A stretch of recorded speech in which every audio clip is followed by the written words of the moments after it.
قرآن و حدیث کی روشنی میں ارشاد فرمائیں کہ بیعت کرنا اور بیعت ہونا ضروری ہے یا کہ نہیں؟ میرے نزدیک ضروری ہے، البتہ بیعت عام طور پر جو آپ حضرات سمجھتے ہیں وہ بیعت ہے پیری مریدی کی، ارشاد و اصلاح، کسی شخص سے اپنا ربط قائم کرنا کہ یہ شخص اللہ والا ہے، نیک ہے، متقی ہے اور یہ دین کو سمجھتا بھی ہے، تو میں اپنے آپ کو اس کے ساتھ اٹیچ کر لوں، یہ مجھے رہنمائی کرتا رہے گا، یہ کام ٹھیک ہے میں کر لوں، یہ کام غلط ہے مت کرو وغیرہ وغیرہ، یا میری روحانی جو ہے ترقی کے اندر مجھے کچھ تجویز کرتا رہے گا، میں کیا ذکر کروں، کس طریقے سے کروں وغیرہ۔ یہ بیعت ہے جو ہمارے ہاں اب معروف ہے، بیعت ارشاد اس کو ہم کہتے ہیں، یا بیعت تزکیہ نفس اسے کہتے ہیں۔ اس کے لیے بھی اگرچہ میرے نزدیک اس کے لیے دلائل ہیں، اور بیعت عقبہ اولیٰ جو ہے در حقیقت میرے نزدیک وہ سنت کے ذخیرے میں اس قسم کی بیعت کے لیے ایک دلیل ہے، اساس ہے۔ لیکن جس بیعت کا ہم ذکر کر رہے ہیں وہ بیعت بالکل مختلف ہے، وہ بیعت ہے بیعت جماعت، کسی جماعت میں شامل ہونے کے لیے بیعت کرنا کہ آپ جو حکم دیں گے میں مانوں گا، بشرطے کہ شریعت کے خلاف نہ ہو، باقی میری رائے اس کے خلاف بھی ہو تب بھی مانوں گا۔ اس کا اصل تعلق اس سے ہے کہ اگر آپ یہ سمجھتے ہیں کہ اللہ کے دین کو غالب کرنے کی جدوجہد کرنا فرض ہے، اور ہے، بدقسمتی سے یہ ہمارے ذہنوں سے نکل گیا ہے لیکن ہے فرض، اگر بندہ مومن جو ہے وہ باطل کے غلبے کے تحت زندگی گزار رہا ہے تو اس کا فرض عین ہے کہ اس باطل کے غلبے کو ختم کر کے اللہ کے دین حق کے غلبے کی جدوجہد کرے۔ اس جدوجہد کے لیے کسی نہ کسی جماعت میں ہونا لازم ہے، جیسے نماز آپ نہیں پڑھ سکتے بغیر وضو کے، ایسے ہی یہ جدوجہد بغیر جماعت کے نہیں ہو سکتی۔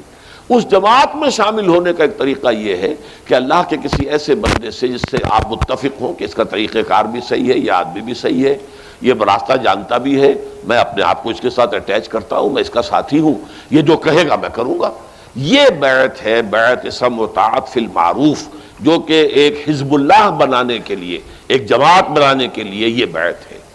اور یہ بیعت جو ہے یہ لازم ہے،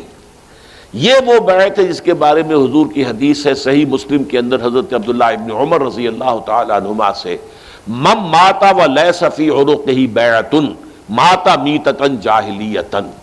جو شخص مر گیا اس حال میں کہ اس کے گردن میں بیعت کا قلادہ نہیں تھا۔ اب یہ گردن میں قلادہ ہونا، جیسے کوئی بکری ہے، آپ نے ایک رسی اس کے گردن میں ڈالی ہوئی ہے، وہ آپ نے پکڑی ہوئی ہے، یہ بیعت کی حیثیت یہ ہوتی ہے۔ آپ نے وہ آپ کے ہاتھ میں رسی ہے، بکری ادھر ادھر نہیں جا سکتی۔ اسی طرح آپ نے کسی کی بیعت کی ہے تو اب آپ اس کے تابع فرمان ہو گئے، اس کا حکم آپ کو ماننا پڑے گا، بالکل جیسے کہ آپ کے گردن میں وہ ایک جو ہے وہ پڑی ہوئی ہے، قلادہ پڑا ہوا، اور اس کا جو سرا ہے وہ اس شخص کے ہاتھ میں ہے۔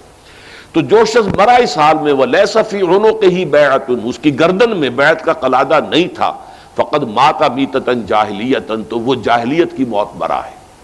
لیکن اس حدیث کو میں جو اس کی وضاحت کرتا ہوں وہ یہ کہ دو ہی شکلیں ممکن ہیں،